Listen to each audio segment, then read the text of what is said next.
Assalamualaikum warahmatullahi wabarakatuh. Saya Muhammad Torik Apriyadi, jurusan Teknologi Rekayasa Komputer Jaringan dengan NPM 2110017514007. Kali ini saya akan mempresentasikan sebuah tugas dari mata kuliah Cloud Computing, di mana tugasnya yakninya mempresentasikan tentang Cloud Computing Security. Baik, langsung saja. Untuk yang pertama, pengertian Cloud Computing Security. Nah, Cloud Computing Security merupakan bagian dari Cloud Computing bertugas untuk memberikan perlindungan. Perlindungan yang dimaksud berupa melindungi data, aplikasi, atau infrastruktur dengan peningkatan keamanan serangan dunia maya. Konsep dari Cloud Security memposisikan penyedia layanan cloud atau CSP bertanggung jawab atas jaringan perangkat lunak dan fasilitas yang menjalankan cloud. Selanjutnya, mengapa Cloud Security menjadi krusial dalam lingkungan digital saat ini? Cloud Security menjadi konsep utama di dalam cloud computing karena keterbiasaan pemakaian dari semua orang, sehingga membutuhkan keamanan data dari serangan lingkungan digital. Perlu diketahui, Cloud computing terbagi menjadi private cloud, yakninya pengguna terbatas dan memiliki kepentingan; public cloud, sering digunakan oleh masyarakat umum dengan kepemilikan organisasi atau perusahaan yang sengaja memberikan layanan cloud untuk publik, sehingga public cloud memiliki masalah krusial yang membutuhkan cloud security. Selanjutnya, community cloud digunakan dua atau lebih organisasi yang mempunyai kepentingan bersama. Selanjutnya, hybrid cloud, yakninya kombinasi dari ketiga jaringan tersebut. Selanjutnya, manfaat cloud security. Cloud security memiliki tujuan untuk melindungi data. Untuk cloud sendiri terbagi menjadi dua, yakni private dan publik. Untuk itu, security lebih ke cloud publik. Namun perlu diketahui, security tidak sepenuhnya menjadi tanggung jawab penyedia layanan cloud. Artinya, keamanan memang telah diberikan saat pemberian jasa cloud, namun customer memiliki tanggung jawab terhadap service sendiri. Adapun cloud security menawarkan berbagai manfaatnya sebagai berikut. Yang pertama, melindungi data. Menggunakan cloud berarti menyimpan data beriringan dengan keamanannya, dan hanya orang-orang yang berwenang yang diizinkan menggunakan data tersebut. Yang kedua, pekerjaan security di cloud pengerjaannya jauh lebih cepat. Layanan di cloud bersifat lebih efektif karena cloud bekerja langsung ke titik data yang mau dilindungi. Yang ketiga, hemat biaya operasional. Seperti diketahui, layanan cloud menawarkan penyimpanan berbasis virtual. Artinya, dalam pengerjaan keamanan cloud juga menggunakan cloud security secara virtual. Selanjutnya, menjaga reputasi perusahaan. Penerapan cloud security membuat gambaran bahwa perusahaan berusaha untuk tetap menjaga data pelanggan, partner dan karyawannya untuk aman dari pembobolan atau pelanggaran privasi, sehingga reputasi perusahaan menjadi terjaga. Yang terakhir, hemat biaya operasional. Seperti diketahui, layanan cloud menawarkan penyimpanan berbasis virtual. Selanjutnya, pekerjaan security di cloud pengerjaannya jauh lebih cepat. Layanan di cloud bersifat lebih efektif karena cloud bekerja langsung ke titik data yang mau dilindungi. Selanjutnya, contoh kasus cloud security dapat menghindari serangan dari pelanggaran keamanan. Di sini saya memberikan contoh kasus cloud security dapat menghindari serangan dan pelanggaran keamanannya, yakni contohnya pada tahun 2017, situs Telkomsel mengalami peretasan. Menanggapi perihal tersebut, Telkomsel mengambil langkah mematikan web dan berhasil normal dalam waktu setengah hari. Web server Telkomsel tidak terhubung dengan sistem di dalam. Akibatnya, tidak berimbas pada akses data pelanggan. Telkomsel juga telah mengambil berbagai langkah agar hal serupa tidak terulang kembali. Selanjutnya, cara kerja cloud security. Perlu dipahami, cara kerja dari cloud security adalah kerjasama antara penyedia cloud dengan pelanggan. Kenapa demikian? Keamanan cloud yang bertugas untuk melindungi jaringan fisik mulai dari aliran listrik, data, penyimpanan data, server data, perangkat lunak, server, perangkat keras, dan sistem operasi. Sementara, tugas dari customer untuk melindungi data dengan mengadakan literasi dengan cepat terhadap karyawan atau masyarakat yang memakai cloud publik. Hal itu dilakukan untuk melindungi data dan sistem dari ancaman. Prinsip-prinsip dasar computing security. Yang pertama, infrastruktur.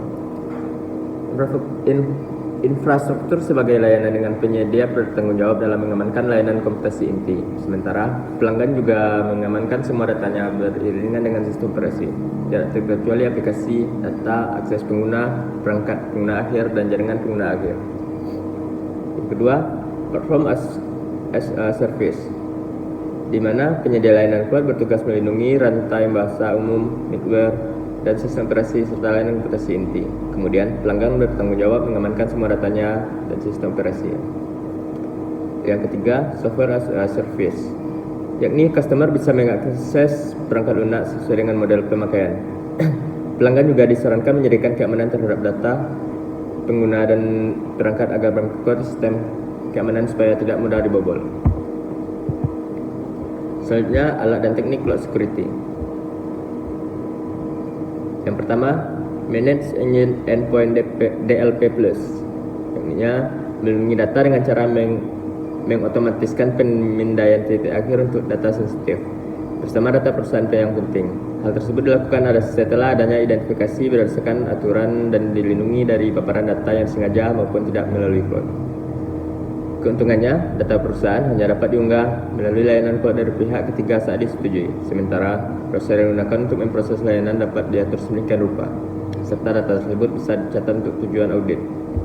Yang kedua, firewall aplikasi web Cloudflare.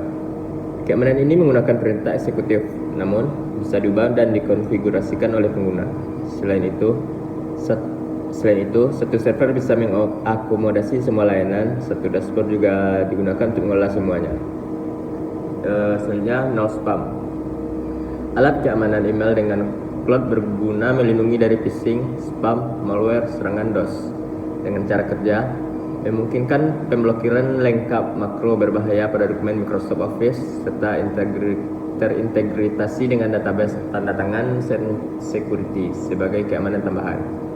Pada no spam, admin yang bertugas bisa leluasa mengubah daftar blokir dan dapat memantau setiap komunikasi yang terjadi pada sistem melalui lalu lintas.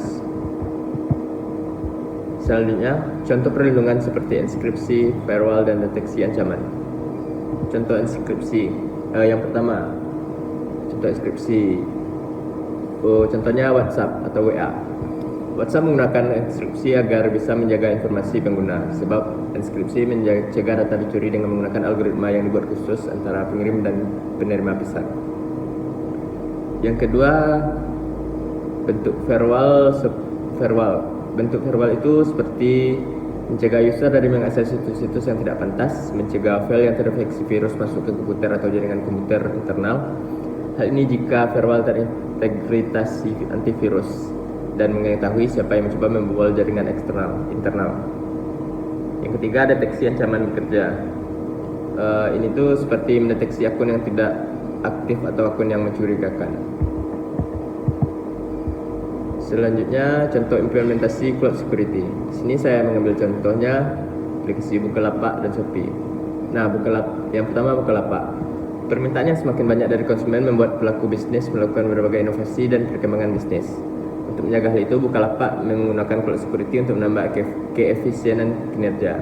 Bukalapak melakukan pelayanan dengan aggregator pengiriman barang logistik, pencarian hunian, pengiriman uang, dan platform penjualan reksadana. Yang kedua, Shopee. Perkembangan teknologi dalam memenuhi kebutuhan konsumen juga digunakan di Shopee. Salah satunya dengan mengembangkan layanan pengiriman makanan dan penjualan bahan-bahan kebutuhan rumah.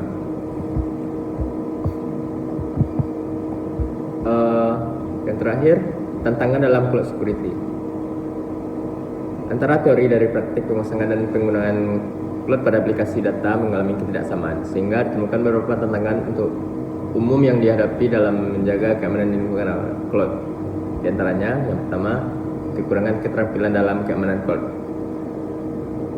Menganalisis situasi saat terjadi pelanggaran data atau serangan malware merupakan hal terpenting yang harus segera ditangani dan perlu diketahui oleh perusahaan, sehingga ketangkasan organisasi diperlukan dalam hal ini dan dibutuhkan keterampilan internal dari anggota organisasi untuk memahami cloud security. Pasalnya, penyedia layanan cloud dengan pengguna memiliki tanggung jawab tersendiri dalam menciptakan keamanan data. Yang kedua, manajemen identitas dan akses. Perusahaan yang memiliki karyawan saat perdana dalam penggunaan cloud tentu kesulitan dalam menciptakan peran dan izin karyawannya dalam mengakses data. Nah, oleh karena itu diperlukan desain peran, manajemen akses, istimewa, dan implementasi. Yang ketiga, kebutuhan awan. Saat mengumpulkan dan mengelola data organisasi perlu memastikan peraturan yang berlaku, terutama berhubungan dengan data sensitif. Data sensitif mulai dari informasi kartu kredit, riwayat pasien. Sebagai karyawan harus mematuhi standar kepatuhan. Salah satunya dengan membatasi akses karyawan atau pengguna saat mengakses, sehingga menjadi tangan dalam memantau akses ke jaringan. Yang keempat, strategi untuk mengatasi hambatan dan ancaman keamanan. Untuk mengatasi ancaman keamanan cloud dapat dilakukan dengan mengikuti standar pengkodean yang aman saat membangun layanan makro, memeriksa konfigurasi cloud dengan teliti, dan bangun fondasi yang aman pada cloud sehingga mempermudah mencari titik ancaman terhadap cloud. Baik, mungkin itu saja yang dapat saya sampaikan. Terima kasih telah menonton. Assalamualaikum warahmatullahi wabarakatuh.